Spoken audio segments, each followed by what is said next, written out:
वन्देऽहं श्रीगुरो श्रीयुतपदकमलं श्रीगुरून् वैष्णवांश्च श्रीरूपं सग्रजातं सहगणरघुनाथनुतं तं सजीवं सद्वैतं सावधूतं परिजनसहितं कृष्णचैतन्यदेवं श्रीराधाकृष्णपदान् सहगणललिता श्रीविशाखान्वितांश्च।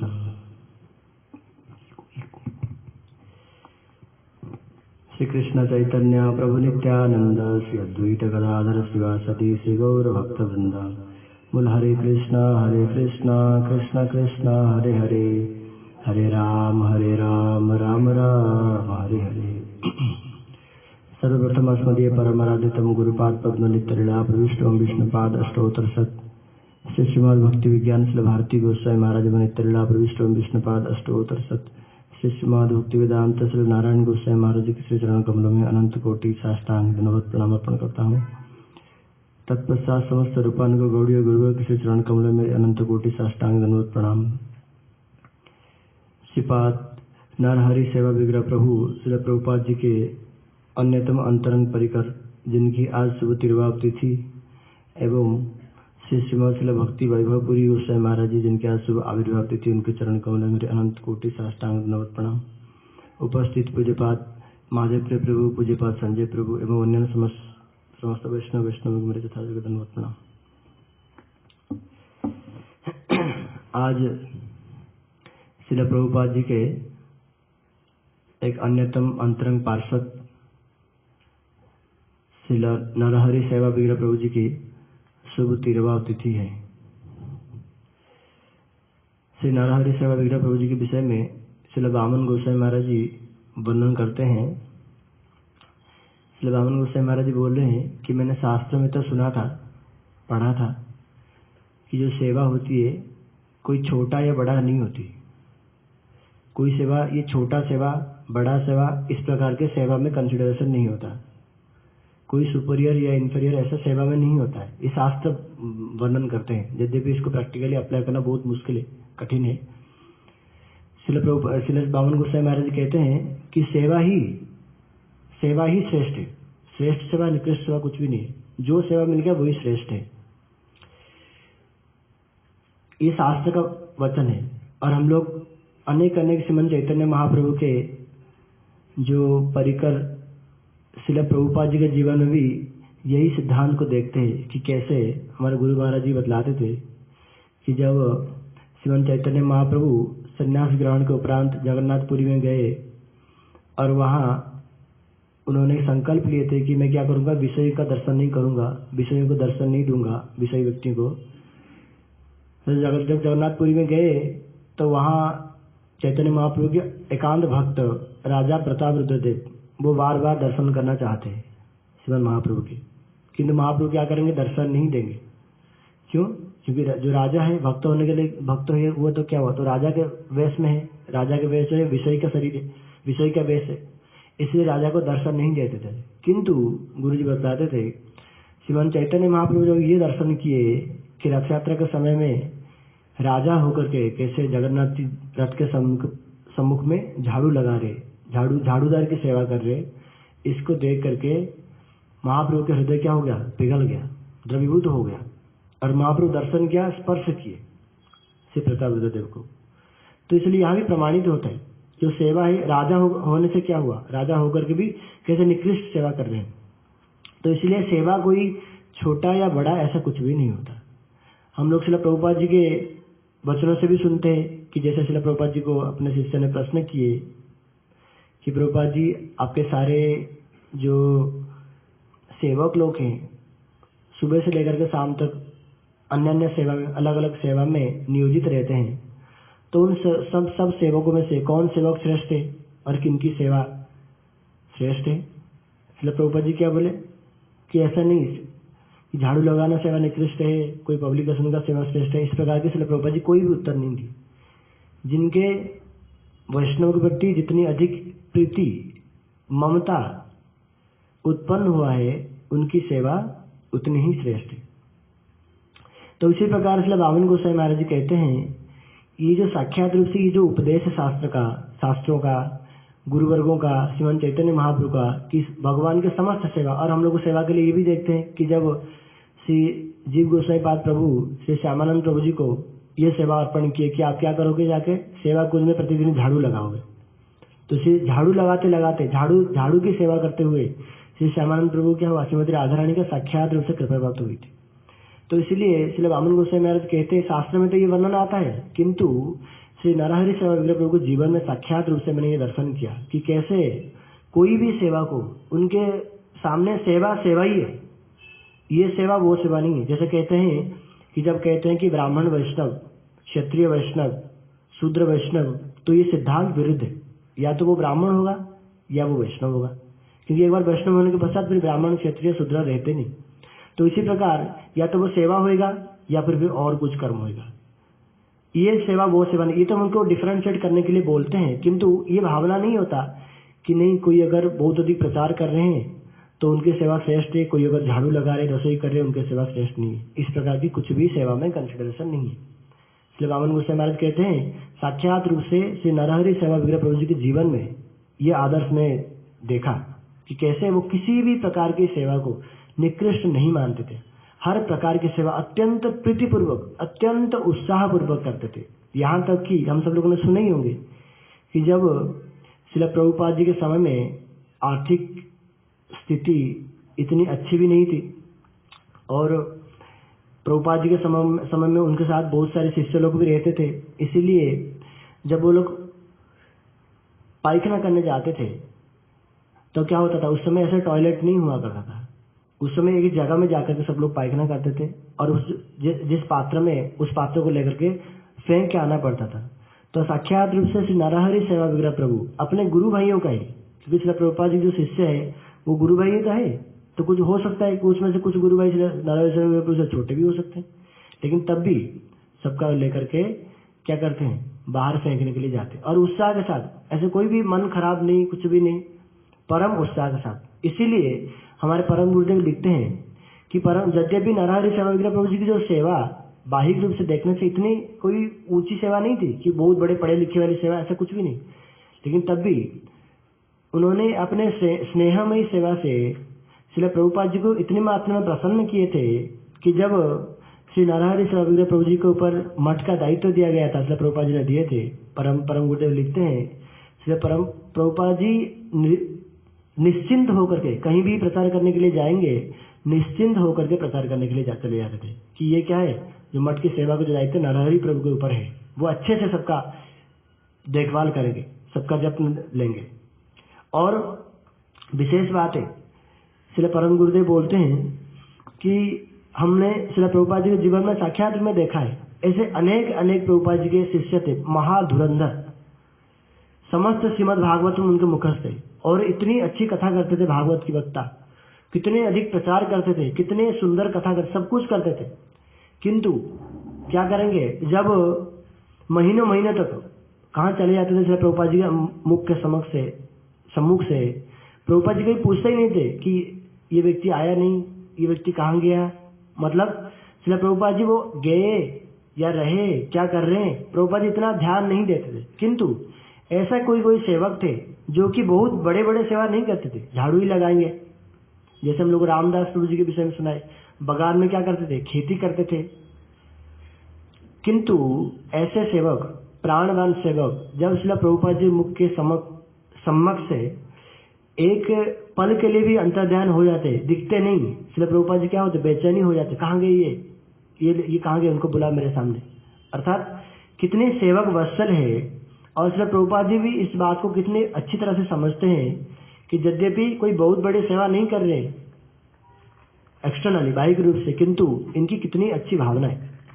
श्रील प्रभुपाद जी उसी प्रकार के रेसे प्रकट करते थे। तो उनमें से श्री नरहरि सेवा विग्रह प्रभु एक थे जो कि श्री प्रभुपाद जी को अत्यंत अत्यंत प्रिय थे। और हम लोग बार बार ही इस बात को श्रवण करते हैं कि हमारे श्री परम गुरुदेव श्री भक्ति प्रज्ञान केशव गोस्वामी महाराज जी किस प्रकार के थे, आचार्य सिंह की तरह। अगर कोई थोड़ा सा भी सिद्धांत विरुद्ध कुछ बात करते या कोई उनके आचरण में दिखलाई पड़ता, श्री परम गुरुदेव सिंह की तरह उनको क्या करते, आक्रमण कर लेते, मानो जैसे कि आपने ऐसा कैसे कर दिया गलती। और कोई भी गुरु भाई कितने बड़े भी हो, क्या करते, सिद्धांत विरुद्ध कोई भी गया, उनको साक्षात रूप से उनको डांटने, उनको ठीक करने में तिल मात्र ही पश्चातपद नहीं होते। उन परम गुड्डे शिला भक्ति वैज्ञान केशव गोस्वामी महाराज जी जब नरहरि सेवा विग्रह प्रभु के विषय में जब वर्णन कर रहे, अगर पढ़ेंगे वो आर्टिकल विरह मांगल्य, तो लिख रहे आज मेरे प्रभु, दोनों प्रभु, कौन प्रभु? एक है मेरे प्रभु शिला प्रभुपाद भक्ति सिद्धांत सरस्वती गोस्वामी ठाकुर, और एक दूसरा प्रभु श्री नरहरि सेवा विग्रह प्रभु। आज दोनों के अदर्शन से, अंतर्ध्यान से मैं जैसे अनाथ हूँ, क्योंकि जब शिला प्रभुपाद जी छोड़ करके चले गए हमें इस जगत से, तब क्या हुआ, मैं श्री नरहरि सेवा विग्रह प्रभु जी के आश्रम में, उनके चरणों में मैं रहता था। अब वो प्रभु भी हमें छोड़ करके चले गए। तो कह करके श्री वामन गोसाई महाराज जी वर्णन करते हैं कि नरहरि सेवा विग्रह प्रभु की तिथि के उपरांत, तिथि के ऊपर जब उनके विषय में बोलते तो कैसे गदगद हो जाते, भाव विह्वल हो जाते। तो मतलब उनके कितने, इसी क्रिया को देख करके ही हम अनुमान लगा सकते हैं कि उनके ऊपर कितने अधिक श्रील परम गुरुदेव का स्नेह और श्रील प्रभुपाद जी का प्रीति था। जैसे हम लोग श्रवण करते हैं कि जब श्रील नामाचार्य श्रील हरिदास ठाकुर जी, उनकी जब देहांत हुआ, उनके जब उन्होंने जब निर्याण लीला किए, तो साक्षात रूप से श्रीमन चैतन्य महाप्रभु क्या कर रहे, उनको अपने अंक में धारण कर रहे, अपने हस्त कमल में धारण करके स्वयं नृत्य कर रहे, स्वयं जाके उनके लिए भिक्षा कर रहे, स्वयं उनकी समाधि जो क्रिया स्वयं ही अपने हाथों से कर रहे। तो इससे ये जो क्रिया को देख करके ये अनुमान लगा सकते हैं कि जो नामाचार्य श्री हरिदास ठाकुर जी वो कितने अधिक प्रिय होंगे श्रीमन चैतन्य महाप्रभु के लिए। यद्यपि उन्होंने सिर्फ हरिनाम ही करते थे, ऐसा बहुत कुछ प्रचार आदि कुछ किया नहीं, किंतु तब भी श्रीमन चैतन्य महाप्रभु के हृदय को इस प्रकार की जीत लिए थे कि महाप्रभु उनके लिए कैसे आचरण करें। साक्षात रूप से उनके शरीर को, उनके अपराकृत कलेवर को अपने हाथ में धारण करके नृत्य करे, उदंड नृत्य करे, और उनके लिए साक्षात रूप से जाकर भिक्षा करे कि मेरे हरिदास के लिए क्या कीजिए, आप लोग सेवा कीजिए। तो इसीलिए श्री कृष्णदास कविराज गोस्वामी पाद भी लिखे कि मैं उन श्री हरिदास ठाकुर जी को प्रणाम करता हूँ, जो क्या है श्रीमन चैतन्य महा, एक श्लोक है जिसमें बताते हैं कि उनमें श्री हरिदास ठाकुर जी को प्रणाम करता, जो क्या है श्रीमन चैतन्य महाप्रभु जिनको साक्षात रूप से अपने अंक में धारण किए, उनके धारण करके नृत्य किए, और उनके लिए समाधि जो क्रिया सारे कुछ अपने हाथों में किए, हाथों से किए। तो इसी प्रकार श्री नरहरि सेवा विग्रह प्रभु जी की महिमा किस प्रकार की होगी कि जिनके लिए साक्षात रूप से श्री परम गुरुदेव ऐसे ऐसे जो वचन उनके लिए बोल रहे कि नरहरि सेवा विग्रह प्रभु क्या थे, और बोलते थे जब हम श्री नरहरि सेवा विग्रह प्रभु के पास रहते थे हमें ऐसा लगता था हम लोग साक्षात रूप से श्री चैतन्य मठ में ही हैं। जब उनके पास रहते थे, जब वो मेरे साथ आ गए, मुझे एक दिन के लिए भी ऐसा प्रतीत नहीं हुआ कि मैं क्या हूँ, चैतन्य मठ से अलग हुआ। साक्षात रूप से मठ स्वरूप थे नरहरि सेवा विग्रह प्रभु। और इतनी प्रीति समस्त वैष्णव को, छोटे से लेकर के बड़े सारे वैष्णव को इतनी अधिक प्रीति करते थे। सब लोग उनको प्रीति से क्या कहते थे, नरहरि दा, दा अर्थात बंगाली में जो दादा बोलते भैया को, सब लोग उनको नरहरि दा कह करके संबोधन करते थे अत्यंत। और श्रील भक्ति प्रमोद पुरी गोस्वामी महाराज जी भी लिखते हैं कि हम लोग क्या करते, जब हम लोग चैतन्य मठ जाते थे दर्शन करने के लिए, जब मैं एक दो बार गया, श्री नरहरि सेवा विग्रह प्रभु जी की जो प्रीति, उनके आदर से मैं इतने वशीभूत हो गया, उनके आदर के कारण ही हम लोग जाते थे। श्री प्रभुपाद जी साथ तो मिलने के लिए तो जाते ही थे, किंतु विशेष करके श्री नरहरि सेवा विग्रह प्रभु जी की आदर के कारण, उनके प्रेम के कारण हम लोग जाते थे। इसीलिए उनको कहा भी जाता था कि मठ की माँ, अर्थात जैसे कि माँ अपने घर में कोई कुछ चिंता, बिना कुछ चिंता किए सबकी सेवा करती हैं, सुबह से लेकर के शाम तक, कोई अपने स्वास्थ्य के विषय में, खाने पीने, किसी भी चीज की परवाह नहीं करके। तो उसी प्रकार से नरहरि सेवा विग्रह प्रभु भी सुबह से लेकर के शाम तक सारे वैष्णव के, छोटे से लेकर के बड़े, यहाँ तक कि जो अभी अभी मठ में आए, जो छोटे छोटे बच्चे हैं, उनकी भी सेवा करते हैं। बड़े को तो करते ही करते पूरे दिन। तो इसलिए उनके विषय में तो बहुत कुछ है, हम लोग प्रभु जी के मुख से श्रवण करेंगे।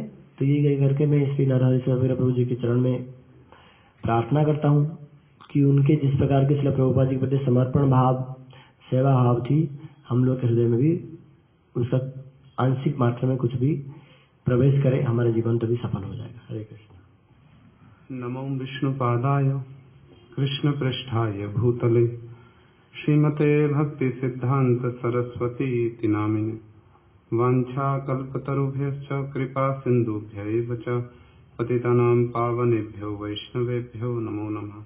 जय रूप सनातन भट्ट रघुनाथ श्री जीव गोपाल भट्ट दास रघुनाथ ए छह गोसाई करी चरण वंदन जाहे ते विघ्ननाश अभिष्ट पुरन आजानुलंबित भुजौ कनकावदातो संकीर्तनय कपितरो कमलायताक्षो विश्वम्भरो द्विजवरो युगधर्म पालो वंदे जगत प्रिय करो करुणावतारो हे कृष्ण करुणा सिंधो दीनबंधो जगतपते गोपेश गोपिका कांतो श्री राधा कांत नमोस्तुते तप्त कांचन गौरांगी राधे वृंदावनेश्वरी वृषभानुसुते देवी प्रणमामि हरिप्रिये भक्त्या विहीनापराध लक्षय क्षिप्ताश्च कामादि तरंग मध्ये कृपामयि त्वं शरणं प्रपन्ना वृंदे नमस्ते चरणारविंदम श्री कृष्ण चैतन्य प्रभु नित्यानंद श्री अद्वैत गदाधर शिवासादि श्री गौर भक्त वृंद हरे कृष्ण कृष्ण कृष्ण हरे हरे हरे राम राम राम हरे हरे। मैं सर्वप्रथम अपने परम आराध्यतम गुरुपाद पद्म जगत गुरु नित्य लीलापरिष्ट ओम विष्णुपाद अष्टोत्तर श्री श्रीमद श्रील भक्ति वेदांत नारायण गोस्वामी महाराज जी के श्री चरण कमलों में अनंत कोटि दंडक प्रणाम ज्ञापन करता हूँ। तदनंतर नित्य लीलापरिष्ट ओम विष्णुपाद अष्टोत्तर श्री श्रीमद श्रील भक्ति विज्ञान भारती गोस्वामी महाराज जी के श्री चरण कमलों में मेरा अनंत कोटि दंडक प्रणाम। समस्त रूपानु गुरु परंपरा के श्री चरण कमलों में मेरा अनंत कोटि दंडक प्रणाम। सपार्थ सपरिकर श्रील प्रभुपाद भक्ति सिद्धांत सरस्वती गोस्वामी ठाकुर जययुक्त हूँ। सपार्थ सपरिकर श्री गौर नित्यानंद प्रभु श्री राधा विनोद बिहारी जययुक्त हूँ। श्रील प्रभुपाद जी के अंतरंग पार्षद प्रवर श्रील नरहरि सेवा विग्रह प्रभु जी श्रील भक्ति वैभव पुरी गोस्वामी महाराज जी दोनों ही महापुरुषों की शुभ आविर्भाव और तिरुभाव तिथि जययुक्त हो, उनका भजन आदर्श जययुक्त हो। उपस्थित पूजनीय वैष्णव वृंद, हमारे श्रीपाद माधव प्रिय प्रभु जी, अन्य ब्रह्मचारी वृंद, वैष्णव वैष्णवी, सबके चरणों में मेरा जथा योग्य दंडक प्रणाम। हरे कृष्ण। आज एक बहुत ही विशेष तिथि है, हम सबको ज्ञात है। श्रील प्रभुपाद जी के अंतरंग परिकर श्री सेवा विग्रह प्रभु जी की आज शुभ तिरुभाव तिथि है और उनके एक और अंतरंग परिकर श्रील भक्ति वैभव पुरी गोस्वामी महाराज जी की शुभ आविर्भाव तिथि है। इस विषय पर बहुत चर्चा हमारे मठ में प्राय होती रहती है। हमारे परम गुरु महाराज जी ने लव एंड रैप्चर सुना है, तो ऐसा एक प्रबंध भी उन्होंने लिखा है, मिलन और विरह का एकत्र समावेश। यही गौड़ीय सिद्धांत का, गौड़ीय साहित्य का ये सौंदर्य है, मिलन और विरह का एकत्र समावेश। और हमारे गुरुवर्गों ने इस पर विस्तार से बहुत सुंदर सुंदर और हृदय स्पर्शी विचार बतलाए हैं।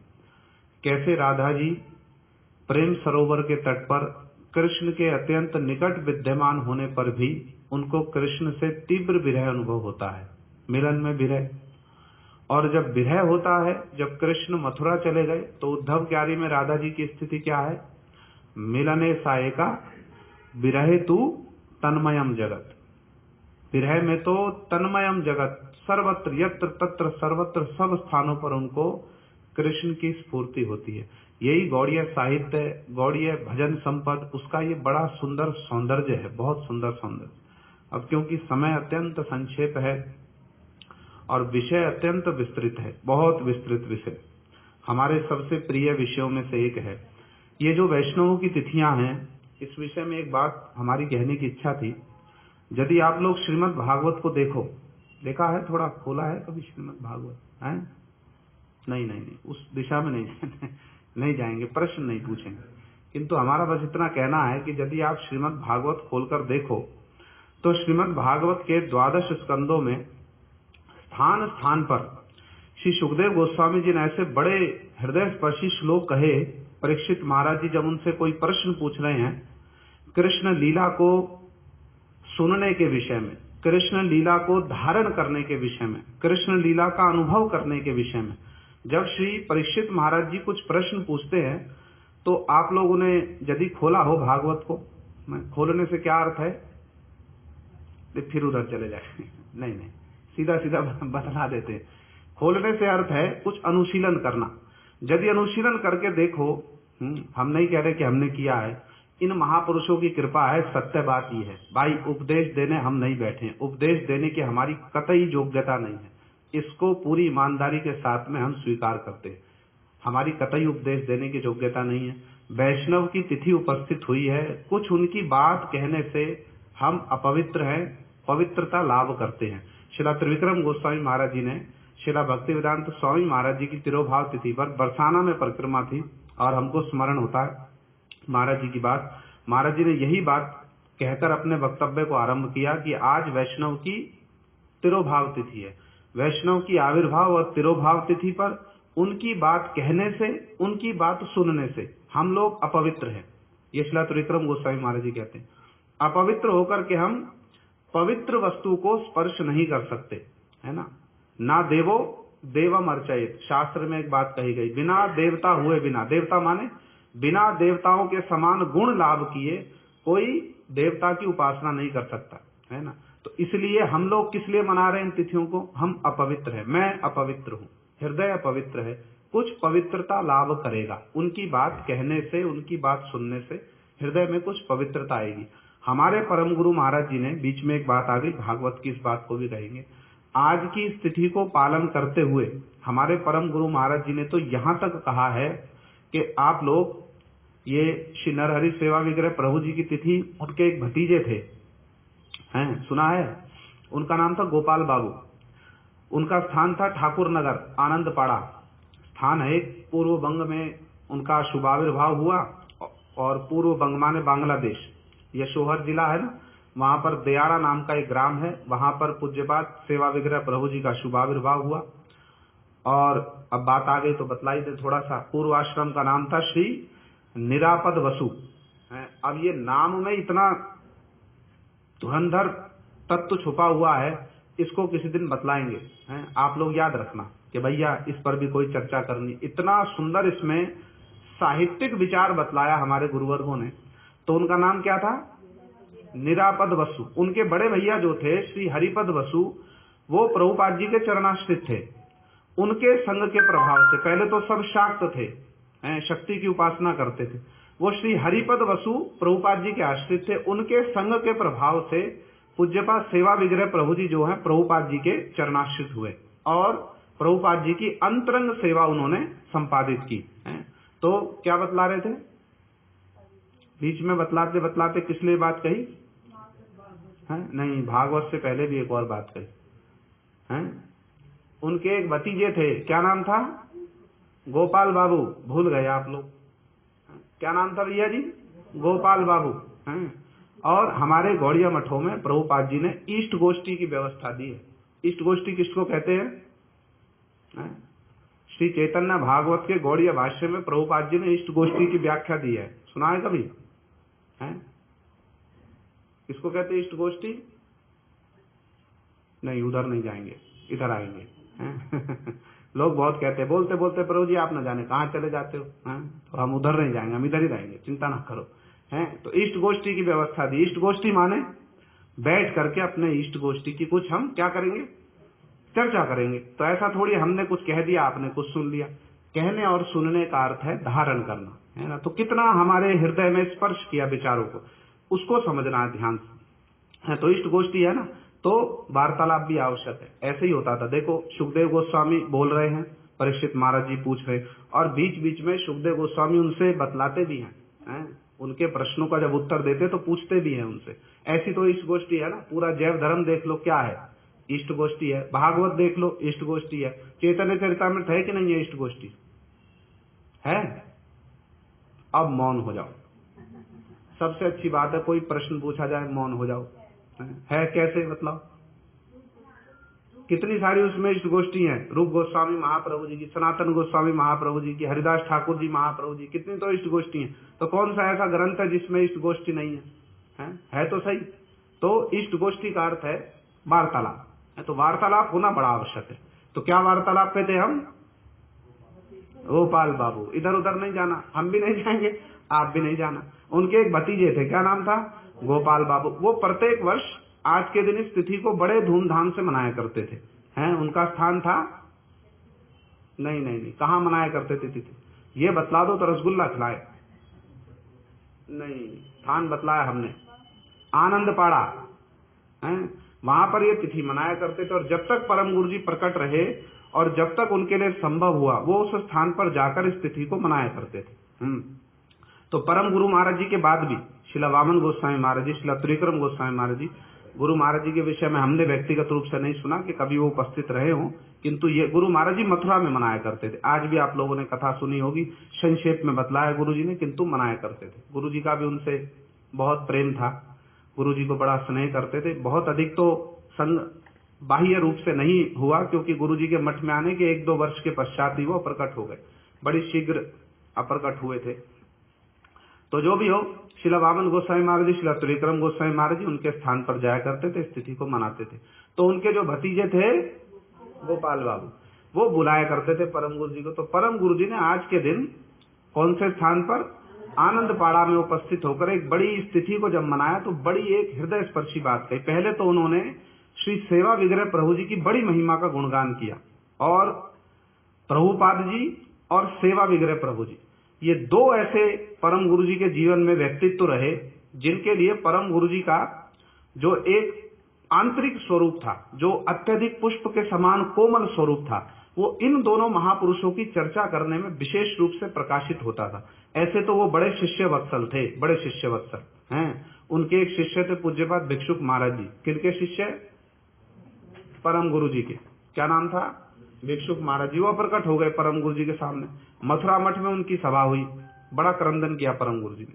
ये कहते हुए क्रंदन किया कि भैया मैं तो बाल ब्रह्मचारी हूँ, मुझको तो संतान का विच्छेद क्या होता है इसका मुझको कोई अनुभव नहीं है, किंतु शिष्य के विच्छेद में गुरु को कैसा दुख होता है इसका मुझको बार बार अनुभव है। क्योंकि उनसे पहले भी अनंग मोहन ब्रह्मचारी जी और 1-2 परम गुरु जी के शिष्य वो अप्रकट हो गए थे।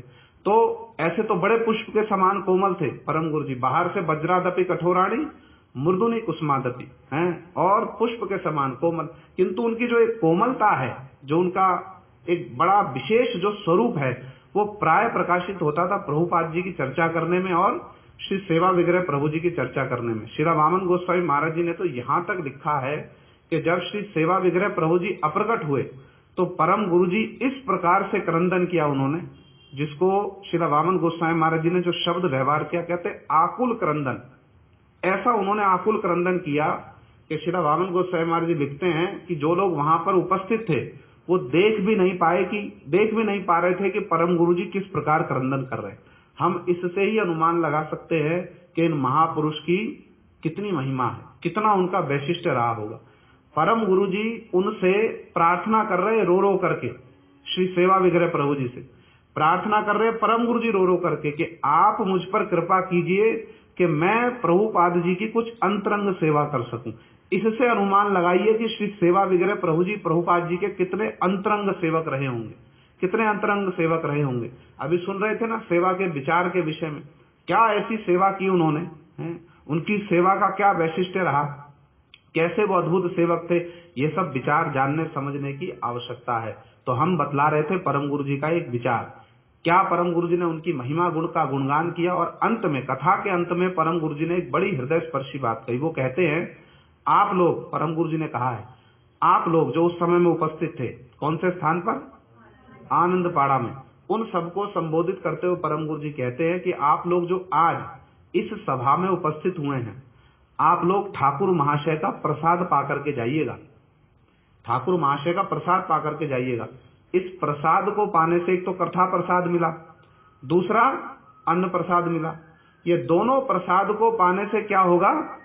इस धर्म अराजकता के क्षेत्र में भी आप लोगों को परम सुकृति की प्राप्ति होगी। ये परम गुरु जी कह रहे, धर्म अराजकता के समय में भी, ये जो धर्म अराजकता का समय है, इस धर्म अराजकता के समय में भी आपको परम सुकृति की प्राप्ति होगी। इस तिथि को पालन करने की इतनी महिमा है, इतनी महिमा, जिसके विषय में परम गुरु जी कह रहे हैं। तो कहां से उनकी महिमा कहना आरंभ करें और कहां उनकी महिमा का अंत करें? ना कोई आदि है ना कोई अंत है। तो हम भागवत की भी एक बात बता रहे थे। भागवत की बात यह है कि यदि आप श्रीमद् भागवत का अवलोकन करें तो आपको स्थान स्थान पर एक विषय देखने को मिलेगा, और इस विषय से संबंधित बहुत सारे श्लोक आप लोगों को प्राप्त होंगे।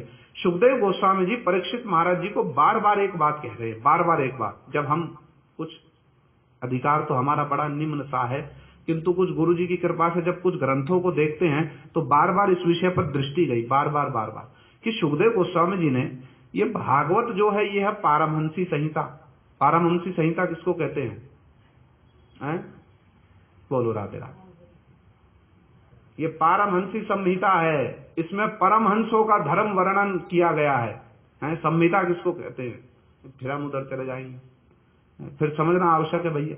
भागवत है पारमहंसी संहिता, इसमें परमहंसों का धर्म निरूपण किया गया। तो सुखदेव गोस्वामी जी ने, बहुत विशेष बात है, सुखदेव गोस्वामी जी ने ये परमहंसों का जो धर्म है, ये जो भागवती संहिता का प्रतिपाद्य विषय है, इसको जो धारण करने के लिए है, जो औषधि स्वरूप है, जो जिस बात की आवश्यकता है, जो उपाय है, इस पारमहंसी संहिता में जो परमहंस महापुरुषों का, मुक्त महापुरुषों का जो धर्म बतलाया गया है, उसको धारण कैसे करेंगे? अब सुखदेव गोस्वामी जी तो कथा कहे जा रहे हैं, ऐसा ही है। तो परीक्षित महाराज जी प्रश्न पूछते हैं, सुखदेव गोस्वामी जी वर्णन करते हैं। जैसा जैसा वो प्रश्न कर रहे हैं वैसा वैसा वो वर्णन कर रहे हैं। प्रारंभ में ये जो भागवत का प्रथम अधिवेशन हुआ, किसके बीच में हुआ? और परीक्षित महाराज जी के बीच में। द्वितीय अधिवेशन सूत गोस्वामी जी और शौनक आदि ऋषि कहां पर हुआ? नैमिषारण्य में है। तो जब नैमिषारण्य में हुआ तो सूत गोस्वामी जी से शौनक आदि ऋषियों ने, शौनक जी प्रधान हो गए, उन्होंने कितने प्रश्न पूछे? 4? एक एक बतला दो। 1 2 3 4 6 प्रश्न पूछे। उसमें से एक प्रश्न क्या था? तीसरा प्रश्न क्या था? तीसरा प्रश्न क्या था? अब प्रश्न ही नहीं पता है तो उत्तर कैसे पता होगा?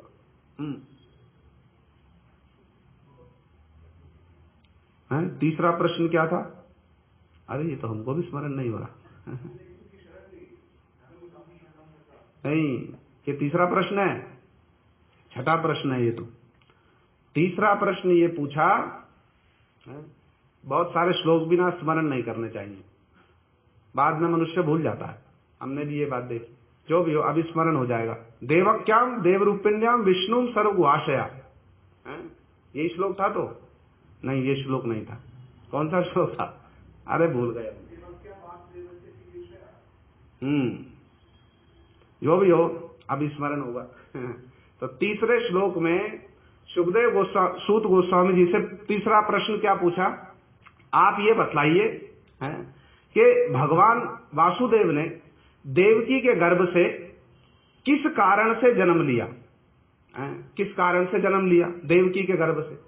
तो सुखदेव गोस्वामी जी से, सुखदेव गोस्वामी जी हो अथवा सूत गोस्वामी जी हो, जब वो इन प्रश्नों का उत्तर दे रहे हैं तो कितना महत्वपूर्ण प्रश्न है तो सही। किस उद्देश्य से भगवान ने जन्म लिया? कितना महत्वपूर्ण प्रश्न। तो अब केवल प्रश्न पूछने से और उत्तर दे देने से विषय धारण हो जाएगा? होगा विषय धारण? कैसे होगा? तो सुखदेव गोस्वामी जी बीच बीच में बार बार देखना, भागवत को खोल करके पढ़ देना। आज पूरी भागवत पढ़ करके ही सोना रात है। पूरी भागवत को जब पढ़ोगे, अच्छा ऐसे ही नहीं पढ़ देना, पढ़ करके पकड़ना पड़ेगा कौन सा श्लोक इस विषय को स्पर्श कर रहा है, इस विषय को स्पष्ट कर रहा है। बार बार आप देखेंगे सुखदेव गोस्वामी जी के, बता दो ना क्या कहते हैं सुखदेव गोस्वामी जी। इतनी देर हो गई कहते बतला नहीं रहे हो, तो बतलाएंगे। वस्तु का महत्व भी बतलाना आवश्यक है। तो सुखदेव गोस्वामी जी जो इस पारमहंसी संहिता की बात बतला रहे, उसको धारण करने के लिए सुखदेव गोस्वामी जी बार बार एक रिंगिंग बेल दे रहे हैं परीक्षित महाराज जी को। साधारण भाषा में कहे ना, अलार्म लगाते ना हम, अलार्म लगा रहे सुखदेव गोस्वामी जी। क्या है? एक श्लोक बतलाता हूं। कहते हैं, परीक्षित महाराज जी ने प्रश्न पूछा, सुखदेव गोस्वामी जी ने प्रश्न का उत्तर देने से पहले ये बात कही। बार बार यही करते, उत्तर देने से पहले बात कहते एतावानेव यजतामिहा निश्रेयस उदया भगवत्ते अचलो भावो यद भागवत संगता। ये एक श्लोक है। ऐसे प्रमाण स्वरूप बहुत से श्लोक मिल जाएंगे। सुखदेव गोस्वामी जी परीक्षित महाराज जी को कहते हैं, ये विषय क्यों बतलाना आवश्यक है? ये जो तिथियां हम मना रहे हैं ना, इन तिथियों को मनाने से इन महापुरुषों का संग मिलता है। हमको उनकी महिमा कहेंगे, उनकी महिमा सुनेंगे तो हमको उनका संग प्राप्त होगा। इस संग का लाभ क्या होगा? अब बाहर से नहीं दिखलाई देता है, ये बाहर से नहीं दिखलाई देता, किंतु इस संग का लाभ क्या है वो परीक्षित महाराज जी रिंगिंग बेल की भांति बार बार सुखदेव गोस्वामी जी परीक्षित महाराज जी को कहते, क्या कहते? कहते जितने भी उपासक हैं, सुखदेव गोस्वामी जी कहते एतावानेव, जितने भी उपासक हैं, यजताम इहा, वो जितनी प्रकार की उपासना करते हैं, जितने प्रकार के उपासक हैं वो जितनी प्रकार की उपासना करते हैं, कहते उनका सबसे बड़ा हित इसी में है, सबसे बड़ा हित इसी में है। परीक्षित महाराज जी ने पूछा किसमें है? कहते भगवत अचलो भावो यद भागवत संगया। भैया भगवान के चरणों में अचला भक्ति प्राप्त करनी है ना, अचला भक्ति प्राप्त करना ही तो हमारी उपासना का क्या है? सर्वोत्तम लक्ष्य मान लो। अचला भक्ति, एक निष्ठ भक्ति, वो प्राप्त कैसे होगी? कैसे प्राप्त होगी? सुखदेव गोस्वामी जी कहते यद भागवत संगता, भगवान के भक्तों के संग से ही, जो प्रेमी भक्त है, जिनके हृदय में वैसी अचला भक्ति है ना, जब हम उनका संग करेंगे तब क्या होगा? हमारे हृदय में भी ऐसी अचला भक्ति जो है ना, वो धीरे धीरे धीरे धीरे आकर के बैठेगी। एक दिन में नहीं होगा। ऐसा नहीं कि एक तिथि मना ली तो बस अचला भक्ति आकर बैठ जाएगी, नहीं, निरंतर करना पड़ेगा, निरंतर निरंतर है। वेदांत में एक सूत्र बतलाया गया है, नहीं अनावृत्ति शब्द है, एक तो याद है, एक हमने देखा एक पिछले वर्ष 2-1 वर्ष पहले प्रभु जी ने यहाँ बहुत सारे प्यार स्मरण कराए थे, स्मरण है तो बहुत सारे भक्तों ने की। अब जिनको जो स्मरण है ना, जब भी कुछ झट से वही हाँ, और जो स्मरण नहीं है बस जय राधे राधे राधे, तो थोड़ा थोड़ा सा स्मरण करना चाहिए। एक सूत्र बतलाया है, एक तो अनावृत्ति शब्दात, अनावृत्ति शब्दात, ऐसा ही एक और सूत्र है, आवृत्ति रसकृत उपदेशात। क्या बतलाया? आवृत्ति रसकृत उपदेशात, आवृत्ति करनी होगी। बार बार सुनते तो इस बात को, आवृत्ति करो भाई विषय की। आवृत्ति माने, आवृत्ति क्या होता है? बार बार दोहराओ, बार बार दोहराओ, बार बार दोहराओ। तो टीका में बड़ी अच्छी बात बतलाई विद्याभूषण प्रभु जी ने, भाई कब तक दोहराए? कोई समय तो बतलाया नहीं, 1 बार दोहराओ, 2 बार दोहराओ, 1 जन्म दोहराओ, 10 जन्म दोहराओ। कहते ना तब तक दोहराओ जब तक विषय है पक्का ना हो जाए। पक्का ना हो जाए क्या होता है? जब तक विषय में आप स्वयं प्रतिष्ठित ना हो जाओ तब तक आवृत्ति करते रहो। तो कब तक मनानी है तिथियां? हैं कब तक मनानी है? जब तक ऐसा भगवत जो कह रहे यद भागवत संगता, यद भागवत संगता, भगवान के भक्तों के संग के प्रभाव से जब तक भगवान के चरणों में अचला भक्ति ना हो जाए तब तक क्या करो भैया? बार बार विषय को सुनते रहो, बार बार विषय को कहते रहो, जब तक उसमें प्रतिष्ठित ना हो जाओ।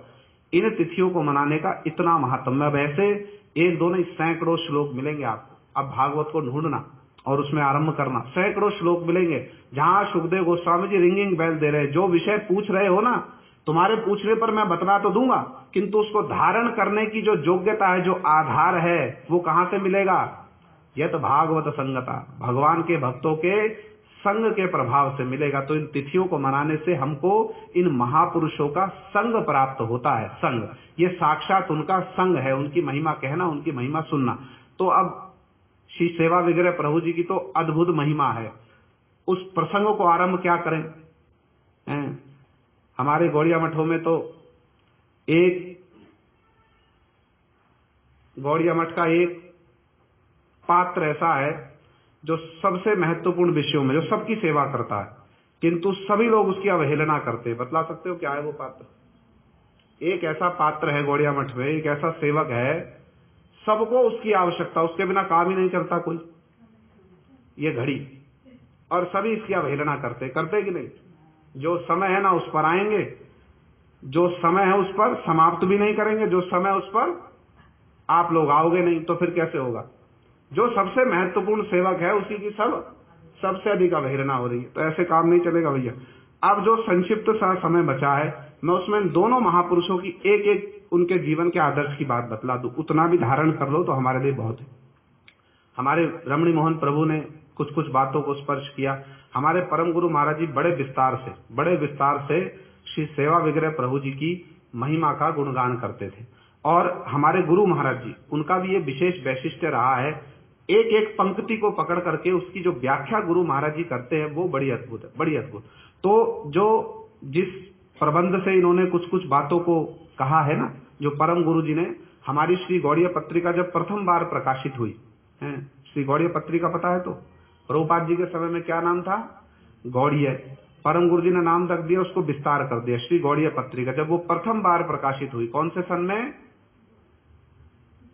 हाँ, वर्ष 1941 में जब वो प्रथम बार प्रकाशित हुई तो परम गुरु जी ने प्रबंध लिखा था विरह मांगल्य, यही था तो नाम, विरह मांगल्य। उसमें उन्होंने श्री सेवा विग्रह प्रभु जी को स्मरण किया और उसका क्या, उस प्रबंध में उन्होंने अपने हृदय के उद्गार प्रकट किए। श्रीला वामन गोसाई महाराज जी तो यहाँ तक कहते कि उस प्रबंध को जब हमने पढ़ा, लिखा भी उन्होंने ही होगा, डिक्टेशन तो वही लेते, तो कहते कि हम अवाक हो गए कि सेवा विग्रह प्रभु जी की क्या महिमा है और सेवा विग्रह प्रभु जी के प्रति परम गुरु जी का क्या भाव था। महिमा से उनकी हम उस प्रबंध को पढ़ के श्रीला वामन गोसाई महाराज जी लिखते हम अवाक हो गए, क्या उनकी महिमा है सेवा विग्रह प्रभु जी।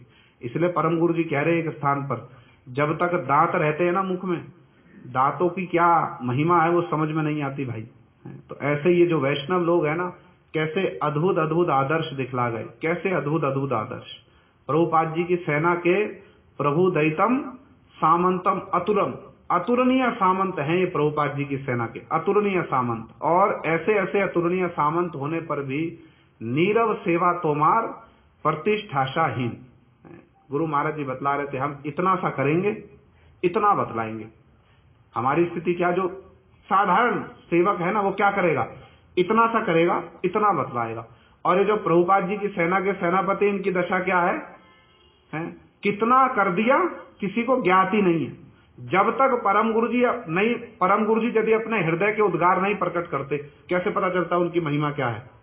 पता चलता यही ये बात सिद्ध हो जाती है। वैष्णव ही वैष्णव को पहचान सकते हैं, महाभागवत ही महाभागवत को पहचान सकते हैं।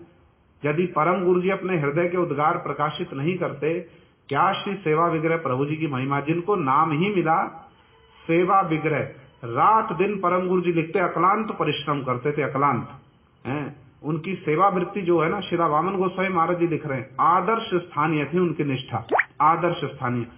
आप और हम ये विचार करें उनकी क्या महिमा है कि परम गुरु जी उनके विषय में ये कह रहे हैं कि आपके साथ में, परम गुरु जी सेवा विग्रह प्रभु जी के विषय में ये लिख रहे हैं, ये कह रहे हैं, रोते रोते क्रंदन करते करते कह रहे हैं, आपके साथ में रहते हुए हमें सदैव यही अनुभव होता था कि हम चैतन्य मठ में ही निवास कर रहे हैं।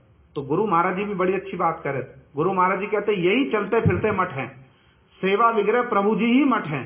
मठ कोई ईंट पत्थर का स्थान विशेष नहीं है, मठ तो है आदर्श विशेष। मठ जो है ना आदर्श विशेष, तो कितनी उनकी महिमा है जिनके विषय में परम गुरु जी ये कहते कि आपके साथ रहने पर हमें सदा क्या अनुभव होता था कि हम चैतन्य मठ में ही निवास कर रहे हैं। परम गुरु जी कहते वो थे सेवा अवयवी पुरुष, माने उनका प्रत्येक अंग ही सेवा में नियुक्त था। प्रभुपाद जी ने उनको दायित्व दिया, श्री चैतन्य मठ और सब मठों का ही एक प्रकार से उनको दायित्व था, सब मठों का। ये हमने इतिहास में भी देखा गौड़ीय मठ के कि सब मठों का ही दायित्व था उनके ऊपर, पर प्राय वो कहाँ रहा करते थे? श्री चैतन्य मठ। ये श्री चैतन्य मठ जो स्थान है ना, हमने भाई गौड़ीय मठ के इतिहास में देखा, ये कोई साधारण मठ नहीं है। श्री चैतन्य मठ, ये जो श्री चैतन्य मठ है ना, कोई साधारण स्थान नहीं है, कोई सामान्य मठ नहीं है ये कोई। इसके पीछे हमारे प्रभुपाद जी और गुरुवर्गों की ना बड़ी अद्भुत भावना छुपी हुई है, बड़ी अद्भुत भावना है। तो श्री नरहरि सेवा विग्रह प्रभु जी को प्रभुपाद जी ने श्री चैतन्य मठ का रक्षक नियुक्त किया। और अब यहां से जब बात को आरंभ करें ना, तब पता चलता है कि वास्तव में भगवान, हमारे गुरु महाराज जी भी पीछे कथा कह रहे थे, हमने वो कथा सुनी और सेवा विग्रह प्रभु जी का विचार देखा। ऐसा लगा कि एकदम दोनों में ऐसी एक अविच्छेद्य सा संबंध है, दोनों में बड़ा अद्भुत और अविच्छेद्य सा संबंध। गुरु महाराज जी कह रहे हैं कि वास्तव में भक्त किसको कहते हैं? भक्त क्या है? जो कृष्ण की जो सेवा की वस्तु है ना, उस भक्त का उसके प्रति बड़ा ममत्व होगा। जैसे जशोदा मैया है, वो क्या करती हैं? कृष्ण सेवा की जो वस्तुएं हैं ना, उनके प्रति उनका बड़ा ममत्व है। किस लिए है? क्योंकि वो कृष्ण सेवा की वस्तु है। तो गुरु महाराज जी जो बात बतला रहे थे, उसको सेवा विग्रह प्रभु जी के जीवन में देखो। ये जो श्री चैतन्य मठ है, मठ के भीतर में परम गुरु जी तो यहाँ तक लिखते, साधारण बालकों की तो बात छोड़ दीजिए, जो गाय भैंस इत्यादि भी रहती थी, श्री सेवा विग्रह प्रभु जी का उनके प्रति कितना प्रेम, कितना स्नेह था। जब तक इसको नेत्रों से देखो ना, अनुभव ना करो, तब तक पता नहीं चलेगा कि उनका श्री चैतन्य मठ के प्रति, श्री चैतन्य मठ की वस्तुओं के प्रति कितना उनका ममत्व था, कितना ममत्व। और उनके इसी ममत्व के कारण, उनकी इस ममतामयी सेवा के कारण प्रभुपाद जी सब समय उनके प्रति मुग्ध रहा करते थे। हमारे महाराज जी एक बड़ी अच्छी बात कहा करते थे ना, क्या कहा करते थे? चैतन्य चरितामृत का एक प्यार है, जोर से बतलाओ। स्नेह सेवा अपेक्षा मात्र श्री कृष्ण कृपा, स्नेहमयी सेवा। तो ये सेवा विग्रह प्रभु जी की जो सेवा है ना, परम गुरु जी लिखते अत्यंत ममतामयी और स्नेहमयी सेवा थी उनकी, जिससे प्रभुपाद जी बड़े मुग्ध थे उनके प्रति, उनकी सेवाओं से। रात दिन अकलांत परिश्रम करते थे, अकलांत परिश्रम। और रात्रि के समय में अपनी चोटी को बांध दिया करते थे खूंटी से, सुना है तो नाम भी पूरा करेंगे। और जिस सेवा की बात अभी सुन रहे थे ना कि वो पैखाना साफ करना होता था, श्रीला वामन गोस्वामी महाराज जी बतला रहे थे एक समय, उस समय वो बच्चे थे हैं, और उनकी भी क्या महिमा है। श्रीला वामन गोस्वामी महाराज जी कहते वो उस समय बच्चे थे, प्राय 12, 13, 14 वर्ष के रहे होंगे प्रभुपाद जी के समय में। तो कहते रात को 12 बजे 1 बजे सारा दिन सेवा कर रहे हैं, सेवा वगैरह प्रभु जी, और रात को 12-1 बजे टॉर्च लेकर आते थे और बड़े धीमे से किसको जगाते थे? श्रीला वामन गोस्वामी महाराज जी, वो थे 12-14 वर्ष के उस समय, उनको बड़े प्रेम से वो जगाते थे। और दोनों का सेवा वैशिष्ट देखिए, सेवा वगैरह प्रभु जी टॉर्च लेकर बड़े प्रेम से आएंगे, दूसरे जो लोग सो रहे हैं किसी को जगाएंगे, उनको प्यार से हिलाएंगे, और वो स्वयं उनके मुख से हमने सुना, कथा में माने उनकी, वो धीरे से अपना गमछा ठीक करेंगे और चुपचाप उनके पीछे पीछे चल देंगे, हैं, कोई बोलना नहीं है। सेवा वगैरह प्रभु जी टॉर्च लेकर आगे आगे जा रहे हैं, शिवामन गोस्वामी महाराज जी उनके पीछे पीछे गमछा पहनकर जा रहे हैं। अभी वैष्णव लोग तो 2:30-3 बजे उठ जाएंगे, हरि नाम भजन करेंगे, वो उससे पहले ही रात को 12-1 बजे सेवा वगैरह प्रभु जी टॉर्च लेकर खड़े हैं। और जैसा बतला रहे थे ना, प्रभुपाद जी सीनियर थे, ऐसा नहीं कोई जूनियर भक्त थे, सीनियर भक्त थे, छोटी आयु में प्रभुपाद जी के पास में आ गए थे सेवा वगैरह प्रभु जी, ज्येष्ठ थे मठ में, बहुत सारे लोगों से ज्येष्ठ थे, किंतु क्या सेवा कर रहे हैं? वो टॉर्च लेकर खड़े हुए हैं। श्रीला वामन गोस्वामी महाराज जी उस पात्र को उठाएंगे, उसमें पैखाना भरा हुआ है, उसमें पैखाना, कितनी दुर्गंध होती होगी, और उसको अपने मस्तक पर रखेंगे और सेवा वगैरह प्रभु जी आगे आगे जाएंगे टॉर्च दिखाते हुए, वो पीछे पीछे जाएंगे, उस पात्र को फेंक करके उसको धो करके फिर से रख देंगे।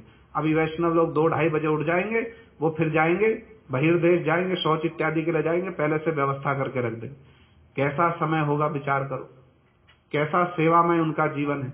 इसलिए परम गुरु जी लिखते सेवा अवयवी पुरुष थे, उनका प्रत्येक अंग ही श्री चैतन्य मठ की सेवा में संपूर्ण रूप में नियुक्त था। किंतु और एक विचार की बात बतलाओ, अब ये तो मैं बीच बीच में से कुछ कुछ बातें बतला रहा हूँ, बीच बीच में से हैं, 10-20 पेज का तो प्रबंध ही है, इसको ही पाठ करने जाएं तो 1 पेज का पाठ करने में ही कितना समय लगेगा हैं?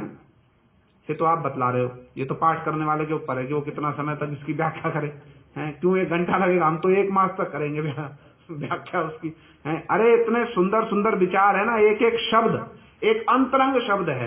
अब उस एक अंतरंग शब्द को लेकर ही कितनी चर्चा कर लो, क्या अंतरंग शब्द का हमारे परम गुरु जी ने विचार बतला, कितना सुंदर सुंदर है। तो सेवा अवयवी पुरुष थे, सेवा अवयवी पुरुष, रात दिन उनका सेवा में, अकलांत सेवा में। किंतु विचार की बात बतलाओ, ये कह रहा था कि बीच बीच में से 1-2 बात कह दी, पूरा पाठ करने के लिए तो बड़ा विस्तृत समय चाहिए, किंतु ये जो बात कही इसके साथ में एक और महत्वपूर्ण बात को समझो। रात दिन तो सेवा करते थे, और 1-2 दिन नहीं, 1 वर्ष, 2 वर्ष, 10 वर्ष, 20 वर्ष, बस जब तक जीवित रहे तब तक रात दिन सेवा में ही लगे रहे। किंतु सब कुछ सेवा करने पर भी उनका आदर्श देखिए, उनका विचार देखिए, हैं? समझ में आ रही तो बात? किस बात पर स्ट्रेस देना है, किस बात पर स्ट्रेस देना?